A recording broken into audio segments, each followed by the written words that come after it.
Health, reproductive health chapter के topic birth control methods का part number 3। इसके 2 parts already आ चुके हैं और हमने उसमें नेचुरल मेथड्स, बैरियर मेथड्स और आईयूडीज को डिस्कस कर लिया है। अब हम आज डिस्कस करने वाले हैं ऑरल कॉन्ट्रासेप्टिव्स को और फर्दर और पार्ट्स को। तो सबसे पहले ऑरल कॉन्ट्रासेप्टिव्स को देख लेते हैं। ऑरल कॉन्ट्रासेप्टिव्स और पिल्स। तो यार ऑरल कॉन्ट्रासेप्टिव्स, ऑरल यानी कि क्या, पिल्स से क्या समझ में आता है? पिल्स यानी कि दवाई, गोली। तो गोली को कैसे लिया जाता है? मुंह में लिया जाता है, पानी के साथ लिया जाता है, राइट? तो कैसे लेते हैं? Taken hourly in the form of tablets. Tablets के फॉर्म में इनको लिया जाता है, दवाई के फॉर्म में इनको लिया जाता है। ठीक है, सिंपल सी बात है, सबको पता है दवाई कैसे लेते हैं। Popularly called as oral pills, और इनको पॉपुलरली ऑरल पिल्स भी बोला जाता है। फीमेल्स के लिए अवेलेबल होती है, ध्यान रखिएगा हमेशा, जो ये ऑरल कॉन्ट्रासेप्टिव्स के मेथड्स हैं ये सिर्फ फीमेल्स के लिए अवेलेबल होते हैं, मेल्स के लिए अवेलेबल नहीं होते। Only for females these are available. Combination pills इसका पहला टाइप है, इसका दूसरा टाइप सहेली है। ये कॉम्बिनेशन पिल्स इसका पहला टाइप है। तो combination pills it is a preparation.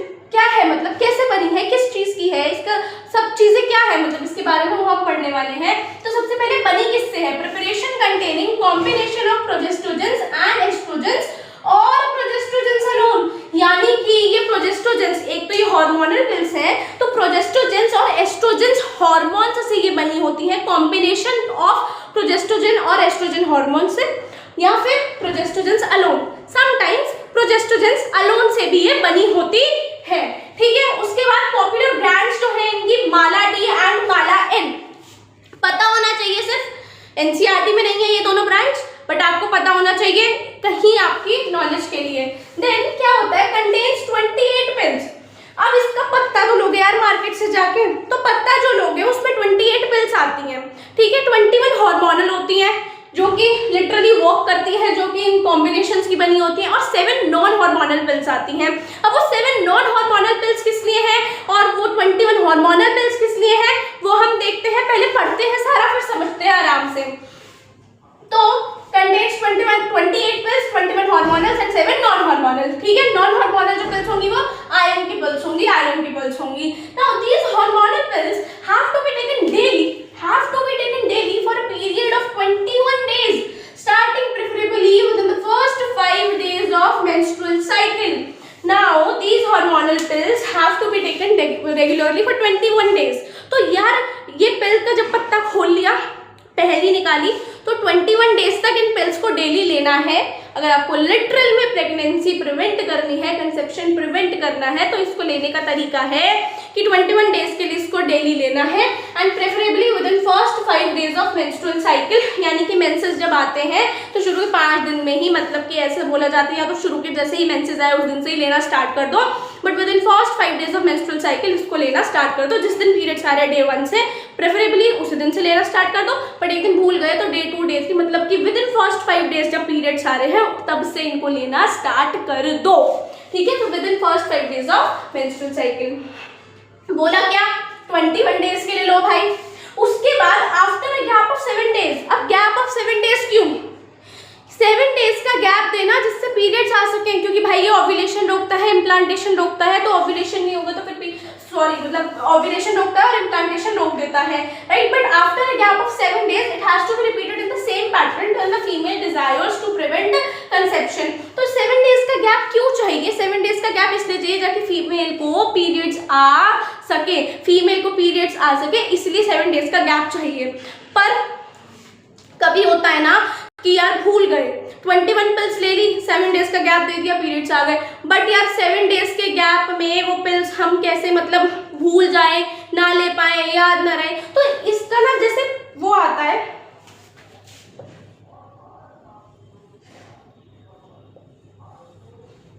पत्ता बोलते हैं, तो जैसे ये पत्ता आता है तो इसमें क्या होता है, सबसे पहले 21 तो हार्मोनल पिल्स होंगी जो कॉम्बिनेशन होगा प्रोजेस्ट्रोजन और एस्ट्रोजन का, या प्रोजेस्ट्रोजन अलोन का, पर प्रोजेस्ट्रोजन से एस्ट्रोजन आपको याद रखना है।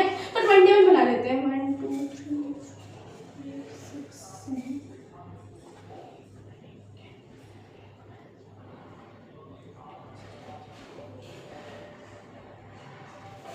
ठीक है, तो ये पत्ते हो गए, इसको मतलब पत्ता हो गया, तो इसमें ये जो 21 पिल्स होंगी वो डेली एक एक पिल ले रही है फीमेल, जब भी उसके मेंस्ट्रुअल साइकिल यानी कि जब उसके पीरियड स्टार्ट हो रहे हैं, तो पीरियड्स के डे 1 या डे 2 जब से उसने स्टार्ट किया तो 21 डेज तक वो लगातार एक एक करके ये पिल्स ली जा रही है। और उसके बाद 21 डेज के बाद, क्योंकि भूल ना जाए, तो 7 नॉन हार्मोनल पिल्स भी होती हैं।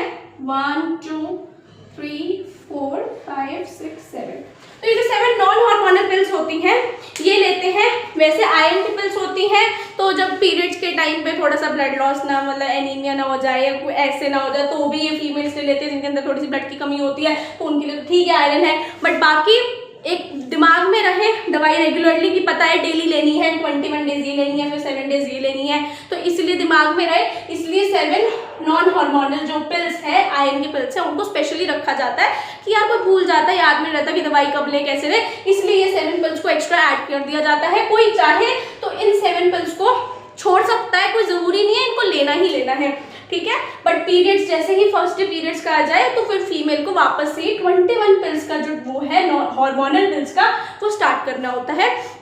ये 7 आयरन की जो पिल्स होती हैं वो लेनी है नहीं लेनी है फीमेल पे डिपेंड करता है। अगर कोई लगता है यार थोड़ा ब्लड लॉस है, आयरन की पिल्स अच्छी होती है, लेनी है तो ले लो, नहीं लेनी तो कोई नेसेसिटी नहीं है।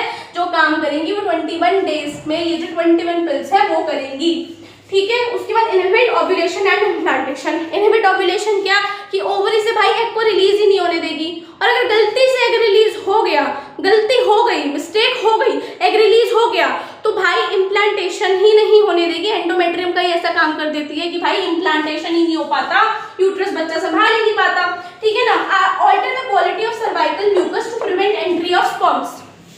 ये पॉइंट हमने आईयूडी में भी पढ़ा था, दोबारा पढ़ते हैं कि यूट्रस के रास्ते में सर्विक्स आता है, तो सर्विक्स में जो सर्वाइकल म्यूकस रिलीज करता है ना, वो बहुत थिन सा होता है, ऐसा नहीं होता कि गाढ़ा हो, ऐसा हो, थिन म्यूकस होता है, थिन होता है। तो उसमें क्या करते हैं, ऑल्टर इसकी क्वालिटी कर दी, मतलब कि alter the quality of cervical mucus, तो मतलब क्या करते हैं, सर्वाइकल म्यूकस को गाढ़ा कर देती है, जैसे हमने आईयूडी में भी पढ़ा था, to prevent entry of sperms, जिससे क्या होता है स्पर्म ट्रैवल ही नहीं कर पाता, वही सर्वाइकल म्यूकस में अड़ जाता है, धंस जाता है, और वहीं उसकी डेथ हो जाती है, किसकी, स्पर्म की। तो effective with lesser side effects and are well accepted by females. Side effects इसके बहुत कम होते हैं, इसलिए फीमेल्स इसको एक्सेप्ट बहुत अच्छे से करती हैं। या कोई भी चीज़ लोगे उसके साइड इफेक्ट्स तो होंगे, कॉम्बिनेशन पिल्स के साइड इफेक्ट्स होते हैं पर बहुत कम साइड इफेक्ट्स होते हैं, इस वजह से फीमेल्स इनको एक्सेप्ट करती हैं। और ये याद रखना है, दीज आर स्टेरॉइडल, ये स्टेरॉइडल पिल्स होती हैं। नॉन स्टेरॉइडल आपकी सहेली होती है, जो बहुत इंपॉर्टेंट वो है पॉइंटर इस चैप्टर का। तो सहेली होती है जो नॉन स्टेरॉइडल होती है, इसलिए आपको याद होना चाहिए, पता होना चाहिए कि जो कॉम्बिनेशन पिल्स होती हैं वो स्टेरॉइडल होती हैं। किससे बनी होती है, combination of progestogen and oestrogen. कितनी होती है, 28 पिल्स होती है, 21 hormonal and 7 non hormonal pills होती हैं, ठीक है। उसके बाद डेली लिया जाता है 21 डेज के लिए। उसके बाद 7 दिन तुम्हें आयरन की जो पिल्स लेनी है ले लो, नहीं लेनी तुम्हारी मर्जी है, ये तो डेली तुम्हारा बना रहे उसके लिए होता है। उसके बाद preferably with in first 5 days of menstrual cycle वापस से इसको 21 पिल्स को लेना वापस से स्टार्ट कर दो। और फीमेल इसको तब तक लेती रहेगी जब तक उसको प्रेगनेंसी को प्रिवेंट करना है, जब तक उसको प्रेगनेंसी नहीं चाहिए तब तक ये मेथड वो अपना के रखती रहेगी तब तक। और ओव्यूलेशन रोक देगा, इम्प्लांटेशन रोक देगा, सर्वाइकल म्यूकस की क्वालिटी ऑल्टर कर देगा, इफेक्टिव है, लेसर साइड इफेक्ट्स है, एक्सेप्ट करती हैं फीमेल्स बहुत अच्छे से। और ये स्टेरॉइडल है, इसको नोट करना है, कर लो। तो सेकंड पार्ट करते हैं डिस्कस। पहले हमने कॉम्बिनेशन पिल्स पढ़ ली हैं, अब सहेली के बारे में पढ़ते हैं, जो कि ओरल कॉन्ट्रासेप्टिव्स का पार्ट 2 है, मतलब सेकंड टाइप है Saheli. Oral contraceptive for females, again females के लिए ही है, developed by scientists at CDRI in Lucknow, Uttar Pradesh, India. Scientists ने बनाई थी CDRI in Lucknow, central drug research institute Lucknow में सहेली बनी है। Very important question, very important PYQ, ठीक है। उसके बाद ये क्या होती है, नॉन हार्मोनल प्रिपरेशन होती है, यानी कि हार्मोन्स के प्रिपरेशन से ये नहीं बनी है, जैसे कॉम्बिनेशन में प्रोजेस्ट्रोजन और एस्ट्रोजन के कॉम्बिनेशन से बनी थी या खाली प्रोजेस्ट्रोजन से बनी होती है, उस तरीके से सहेली जो है किसी हार्मोन से नहीं बनी होती, इसीलिए इसका बहुत कम साइड इफेक्ट्स भी इसके बहुत कम होते हैं, वेरी फ्यू, ठीक है। और क्या करती है, प्रिवेंट करती है इम्प्लांटेशन को। इम्प्लांटेशन को कैसे प्रिवेंट करेगी, वही यार, एक तो ये केमिकल प्रिपरेशन होती है, इसकी हार्मोनल नहीं केमिकल प्रिपरेशन होती है। सेंट्रोपोमेन नाम का एक केमिकल होता है जिसकी उस हेल्प से ये बनी होती है। तो क्या करते हैं कि वो एंडोमेट्रियम पर ये एक्ट करती है। एंडोमेट्रियम मतलब सेंट्रोफॉर्मिन नाम का जो केमिकल होता है वो एंडोमेट्रियम पर असर डालता है, एंडोमेट्रियम को वो करता है, खराब करता है, जिस वजह से इम्प्लांटेशन ढंग से नहीं हो पाता है। तो ये इम्प्लांटेशन को प्रिवेंट करती है। नॉन स्टेरॉइडल पिल है, ठीक है, कोई स्टेरॉइड्स नहीं होता इसमें। हमने क्या पढ़ा था, कॉम्बिनेशन पिल्स स्टेरॉइडल होती है, सहेली नॉन स्टेरॉइडल होती है, इसीलिए बहुत अच्छी पिल एक है, मतलब कॉम्बिनेशन पिल से तो बेटर ही है। वंस अ वीक पिल, ऐसा नहीं है कि यार डेली एक एक पिल ले रहे हो फिर याद रखना भाई 7 दिन बाद दोबारा लेनी है, ऐसा कुछ नहीं करना है। 1 वीक में एक बार ये पिल ले लेनी है और साइड इफेक्ट्स इसके बहुत कम होते हैं। अब इमरजेंसी कॉन्ट्रासेप्टिव्स, इसके बारे में डिस्कस करते हैं। ये आपका पार्ट नहीं जाएगा, ऑरल कॉन्ट्रासेप्टिव्स या ऑरल पिल्स का पार्ट नहीं है, it is just a note, it is just another method. अगर इमरजेंसी कॉन्ट्रासेप्टिव्स क्या है, मतलब कि इमरजेंसी आ गई, कोई वो आ गया, तो कब लिया जाता है इमरजेंसी कॉन्ट्रासेप्टिव्स को, कब अपनाया जाता है? जब किसी कपल ने कैजुअली अनप्रोटेक्टेड इंटरकोर्स कर लिया है या फिर रेप के केसेस में इनको यूज किया जाता है। तो यहाँ तो एडमिनिस्ट्रेशन ऑफ प्रोजेस्ट्रोजन और प्रोजेस्ट्रोजन कॉम्बिनेशन और आईयूडी एडमिनिस्ट्रेशन ऑफ प्रोजेस्ट्रोजन और एस्ट्रोजन कॉम्बिनेशन और अलोन प्रोजेस्ट्रोजन की जो पिल्स होती हैं उनको लेने से या IUDs within 72 hours of coitus have found to be very effective as emergency contraception. अब क्या समझ आता है, यानी कि तुम कहोगे कि Mala D Mala and combination pills ले लिया, सहेली ले ली, अगर अनप्रोटेक्टेड इंटरकोर्स कर लिया, नहीं। एडमिनिस्ट्रेशन जो प्रोजेस्ट्रोजन और एस्ट्रोजन कॉम्बिनेशन की पिल्स का होगा ना,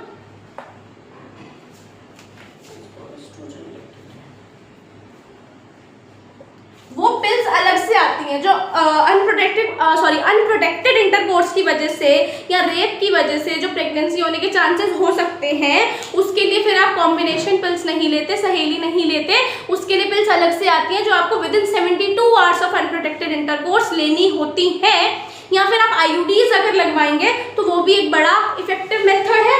या फिर प्रोजेस्ट्रोजन और एस्ट्रोजन कॉम्बिनेशंस की जो पिल्स हैं वो अलग पिल्स हैं, पर वो जो स्पेशली इसी चीज़ के लिए बनी है, जो इमरजेंसी पिल्स होती हैं वो इसीलिए बनी होती हैं, पर वो भी प्रोजेस्ट्रोजन और एस्ट्रोजन के कॉम्बिनेशन की ही पिल्स होती हैं जो कि प्रेगनेंसी को प्रिवेंट करती हैं। कॉम्बिनेशन पिल्स और सहेली नहीं होती, ये मत सोचना। जो इमरजेंसी कॉन्ट्रासेप्टिव्स की जो पिल्स होती हैं वो अलग होती हैं। वो कौन सी होती हैं? अनवांटेड 72 और आई पिल। अनवांटेड 72 समझ के आ रहा है, मतलब with in 72 hours of coitus अगर इन पिल्स को ले लिया तो कॉन्ट्रासेप्शन बच जाता है, very effective it is, okay. And IUDs लगवा ली तो भी बहुत इफेक्टिव होता है। नाउ इमरजेंसी कॉन्ट्रासेप्टिव है अनवांटेड 72 और आई पिल, बहुत इफेक्टिव है। कॉम्बिनेशन देख लेना, आईयूडीज भी लगवा सकते हो, और किस लिए? Avoid possible pregnancy due to rape और कैजुअल अनप्रोटेक्टेड इंटरकोर्स। ये याद रखना है, इमरजेंसी कॉन्ट्रासेप्टिव्स कब लेंगे? अगर कोई रेप का केस है या कोई कैजुअली अनप्रोटेक्टेड इंटरकोर्स है, लगता है फीमेल प्रेग्नेंट हो सकती है, तो फिर वो ये ले लेते हैं अनवांटेड 72 या आई पिल, जो कि प्रोजेस्ट्रोजन और एस्ट्रोजन कॉम्बिनेशन की पिल्स है, या फिर आईयूडीज लगवा लेते हैं, ठीक है, ओके। इसको नोट कर लो। तो यार अब तक हमने कितने सारे मेथड्स डिस्कस कर लिए, राइट? अब हम लास्ट मेथड्स जो है टेम्परेरी मेथड्स ऑफ कॉन्ट्रासेप्शन का लास्ट मेथड कवर करते हैं, इंजेक्टेबल्स एंड इम्प्लांट्स। तो इंजेक्टेबल्स और इम्प्लांट्स क्या होते हैं? इंजेक्टेबल से क्या समझ आ रहा है? इंजेक्शन, और इम्प्लांट यानी कि कोई चीज अंदर करवाई बॉडी की, कोई चीज मतलब कुछ है, कुछ चीज जिसे अंदर करवा दी बॉडी के, इम्प्लांट करवा दी जैसे है ना। और इंजेक्टेबल्स यानी कि इंजेक्शन, तो इसको थोड़ा सा पढ़ते हैं। इम्प्लांट्स क्या है वो देखते हैं, इंजेक्शंस कैसे होते हैं, क्या करते हैं वो देखते हैं। तो क्या है, प्रोजेस्ट्रोजन अलोन और in combination with estrogen can also be used by females as injections और implants under the skin. Suppose करो यार किसी फीमेल को पिल्स नहीं खानी है ना, पिल्स नहीं खानी है, भूल जाते हैं नहीं लेनी पिल्स, अपनी मर्जी है यार, किसी को दवाइयाँ खाना पसंद नहीं होता है, तो यार वो क्या कर सकते हैं, वो एक बार इंजेक्शन लगवा सकते हैं, और इनका टाइम भी लॉन्गर होता है। पिल्स तो डेली खानी पड़ेंगी ना, पिल्स तो डेली खानी पड़ेंगी, या वीक में एक बार तो मशक्कत करनी पड़ेगी, उठ के पिल खाने की, सहेली भी लेनी है तो।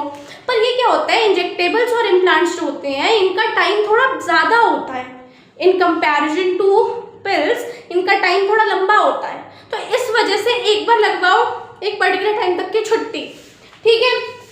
तो क्या कहते हैं कि अगर आपको पिल्स नहीं खानी है तो आप इंजेक्शंस और इम्प्लांट्स तौर पर भी प्रोजेस्ट्रोजन एस्ट्रोजन के कॉम्बिनेशन या प्रोजेस्ट्रोजन अलोन आप ले सकते हैं इंजेक्शंस और इम्प्लांट्स की फॉर्म में। पिल्स की फॉर्म में नहीं लेना इन हॉर्मोन्स को, तो इंजेक्शंस या इम्प्लांट्स की फॉर्म में ले लो। ठीक है, मोड ऑफ एक्शन क्या है? Similar to that of pills and effective periods are much longer. Mode of action होता है कि पिल्स के जैसे ही है, तो पिल्स के जैसा ही मोड ऑफ एक्शन की, यार वही हॉर्मोन्स तो रिलीज कर रहे हैं, पर इफेक्टिव पीरियड मच लॉन्गर। यानी कि तसल्ली है कि भाई अब ले लिया तो थोड़े टाइम तक शांति से बैठे रहो, ये नहीं कि डेली डेली यार दिमाग में जोर है खानी है, या हफ्ते में यार मंडे टू मंडे यार को सहेली लेनी है, नहीं करना। ले लो, एक पीरियड तक तुम शांति से बैठ सकते हो, इफेक्टिव पीरियड इसका मच लॉन्गर है, तो आलसी लोग इसको बहुत अच्छे से अपना सकते हैं। तो सबसे पहले इंजेक्शन की बात करते हैं, फिर इम्प्लांट्स की बात करेंगे। इंजेक्शन का एक नेम है, not mentioned in your NCERT, but वैसे ही एक नेम बता दिया, depot-Provera. 3 months protection with a single dose, यानी कि मन करा कॉन्ट्रासेप्टिव मेथड यूज करना है भाई, प्रेगनेंसी नहीं चाहिए तो कॉन्ट्रासेप्टिव मेथड तो चाहिए, तो उसने बोला मैं इंजेक्शन लगवाऊंगी। तो एक इंजेक्शन लगवाने गए तो डेपो-प्रोवेरा नाम का इंजेक्शन आता है इस चीज़ के लिए, है ना, जिसके अंदर कॉम्बिनेशन होता है एस्ट्रोजन प्रोजेस्ट्रोजन का या फिर खाली प्रोजेस्ट्रोजन का, तो वो इंजेक्शन लगवा लिया। अब इंजेक्शन लगवाया तो 3 months तक फीमेल फ्री, 3 months तक they can do coitus without protection, मतलब 3 months तक उन्हें कोई दिक्कत नहीं है, कोई प्रेगनेंसी नहीं होगी, और 3 months के बाद वापस से लगवाना पड़ता है ये। बट 3 months तक इसका जो इफेक्ट है 3 months तक रहता है, यानी कि इंजेक्शंस को जो है बोला जाता है कि 3 months तक इसका प्रिवेंट वो रहता है, इफेक्ट रहता है। ये थोड़ा सा 3 months तक काम करते हैं, बट आपको जैसे इतना पता होना चाहिए कि भाई अगर किसी को नहीं लेना पिल्स की फॉर्म में, तो वो इंजेक्शन से इम्प्लांट्स की फॉर्म में भी ले सकता है, और प्रोजेस्ट्रोजन अलोन या प्रोजेस्ट्रोजन एस्ट्रोजन कॉम्बिनेशन ही होता है इंजेक्शंस और इम्प्लांट्स में भी। ये थोड़ी सी एक्स्ट्रा नॉलेज है जो आपको दे रही हूँ मैं, ठीक है, बट आपको ये याद रखना है कि प्रोजेस्ट्रोजन अलोन और प्रोजेस्ट्रोजन एस्ट्रोजन कॉम्बिनेशन, ये तो बहुत अच्छे से याद रखना है, ठीक है। और उसके बाद इम्प्लांट्स अंडर द स्किन, ये भी बहुत अच्छे से याद रखना है। कैसे? इम्प्लांट्स का नाम है नॉरप्लांट, ठीक है, इम्प्लांट्स का जो इम्प्लांट्स आता है उसमें एक नाम है नॉरप्लांट। तो 6 मैचस्टिक्स होती है, मैचस्टिक्स तो यार आपको पता है ना,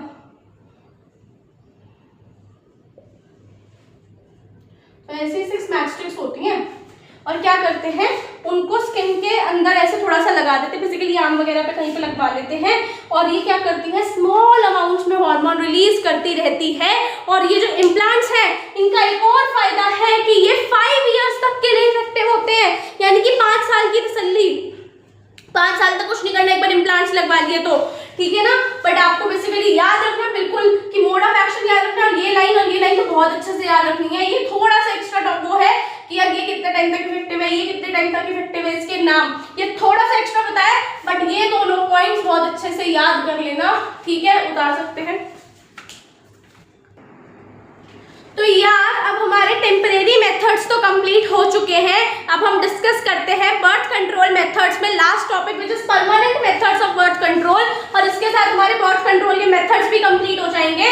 तो परमानेंट मेथड्स या सर्जिकल मेथड्स इनको बोला जाता है, यानी कि सर्जरी की हेल्प से होते हैं। कैसे?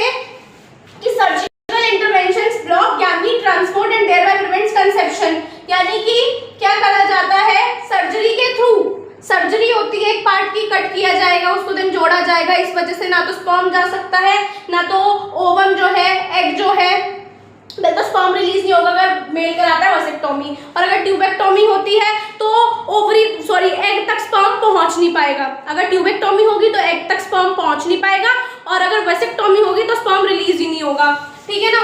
तो वैसेक्टोमी में क्या होता है, ये मेल्स के लिए होती है। सबसे पहले देख लो परमानेंट मेथड्स में, terminal method to prevent any more pregnancies, यानी कि टर्मिनल मेथड है भाई, टर्मिनेट, बस इसके बाद और प्रेगनेंसी नहीं है, कोई टेम्परेरी मेथड नहीं है, परमानेंट मेथड है, एक बार करवा लिया तो वापस उसको रिवर्स नहीं किया जाता, या बहुत कम चांसेस होते हैं कि रिवर्स हो पाए, वैसे नहीं होता, और सर्जिकल इंटरवेंशंस के थ्रू होता है। वैसेक्टोमी होती है मेल्स में, small part of vas deferens is removed और tied up through a small incision on the scrotum, भाई कट मारोगे, वास्ट डिफरेंस का स्मॉल सा पार्ट निकालोगे, ठीक है, उसको निकाल दिया जाता है, और फिर क्या होता है उसको टाई कर दिया जाता है, जैसे कोई धागा, ऐसे धागा काटा, थोड़ा सा निकाल दिया, थोड़ा सा पार्ट, उसके बाद क्या किया उसको वापस से ऐसे जोड़ दिया, ठीक है, वापस से जैसे गांठ बांधते सुई धागे से ऐसे कुछ करते, टाई कर दिया उसको एक तरीके से, है ना, गांठ बांध दी। स्मॉल किसके थ्रू होता है ये स्मॉल इंसिजन है, कहाँ से लेंगे हम, स्क्रोटम से लेंगे, ठीक है। इंसिजन जो है हम स्क्रोटम की उससे करेंगे, मतलब जो प्रोसेस करना है जो वो स्क्रोटम से हम, मतलब स्क्रोटम से डॉक्टर्स करते हैं, हम तो नहीं करेंगे, स्क्रोटम से डॉक्टर्स करते हैं।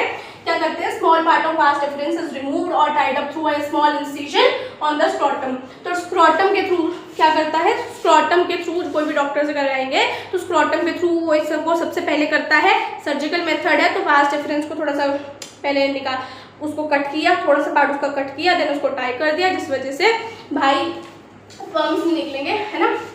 उसके बाद क्या है, tubectomy for females, small part of fallopian tube is removed और tied up through a small incision in the abdomen और थ्रू वजाइना। वजाइना या एब्डोमेन के थ्रू इस प्रोसेस को किया जाता है, ठीक है। बट फैलोपियन ट्यूब में, इसमें दोनों साइड्स की फैलोपियन ट्यूब को याद है, ये पता है ना कि फैलोपियन ट्यूब दोनों साइड्स होती है, ओवरी दोनों, सॉरी वो जो होता है दोनों साइड्स होती है ओवरी, तो फैलोपियन ट्यूब्स भी दोनों साइड होती हैं। तो क्या करते हैं कि दोनों साइड्स की फैलोपियन ट्यूब, लेफ्ट और राइट दोनों साइड्स की फैलोपियन ट्यूब पे थोड़ा थोड़ा कट लगा देते हैं और फिर उनका इंसिजन कर देते हैं कि स्पर्म अगर आए मेल बॉडी से रिलीज होके तो वो फीमेल बॉडी तक ना पहुंच पाए, ठीक है। वसेक्टोमी के टाइम पे सीमेन तो रिलीज होता है पर स्पर्म्स नहीं निकल रहे होते हैं। ट्यूबेक्टोमी के टाइम पे एग तो बनेगा फीमेल बॉडी में पर स्पर्म जो है उस एग तक नहीं पहुंच पाएगा बिकॉज ऑफ फैलोपियन ट्यूब की इंसिजन, तो वो वहीं के वहीं दोनों का काम दूर हो जाएगा, मतलब मिल ही नहीं पाएंगे दोनों, ट्यूबेक्टोमी से भी और वसेक्टोमी की हेल्प से भी स्पर्म और एग नहीं मिल पाते, ट्यूबेक्टोमी की हेल्प से भी स्पर्म और एग नहीं मिल पाते। और ये परमानेंट मेथड्स है, बहुत इफेक्टिव मेथड्स होते हैं, यानी कि चांस ही नहीं बनता, इसके बाद बहुत ज़्यादा इफेक्टिव होते हैं, इसके बाद कोई चांस ही नहीं होता प्रेगनेंसी का, पर इनकी रिवर्सिबिलिटी पुअर होती है। जब एक बार यार सर्जिकली कोई चीज़ कर दी, उनको टाई कर दिया, निकाल दिया उनका थोड़ा सा पार्ट, तो अब वो कैसे ठीक करेंगे उनको, थोड़ा बहुत कभी किसी केस में किसी को कराना होता है, कोई कराता है, पर बहुत ज़्यादा रिवर्सिबिलिटी इसकी फिर भी नहीं होती, मतलब एक तरीके से नील ही है कि कोई इंसान दोबारा प्रेग्नेंट हो पाएगा अगर वो इन मेथड्स का यूज़ करता है, ठीक है। कोई इसकी अश्योरिटी नहीं है, ये पुअर रिवर्सिबिलिटी के होते हैं बट हाईली इफेक्टिव होते हैं, बहुत ज़्यादा इफेक्ट इनका होता है, मतलब इसके बाद प्रेगनेंसी नहीं ही होगी अगर इन दोनों में से किसी मेल ने अगर वसेक्टोमी करा लिया, किसी फीमेल ने ट्यूबेक्टोमी करा लिया, उसके बाद मतलब दे आर सॉर्टेड, ठीक है, उसके बाद प्रेगनेंसी नहीं होगी। सो दिस इज ऑल, आप इसको एक बार नोट कर सकते हो, ठीक है। Now this is all for birth control methods. Further हम और टॉपिक्स के बारे में भी डिस्कस करेंगे। So please if you like the content, do subscribe to the channel. Bye bye.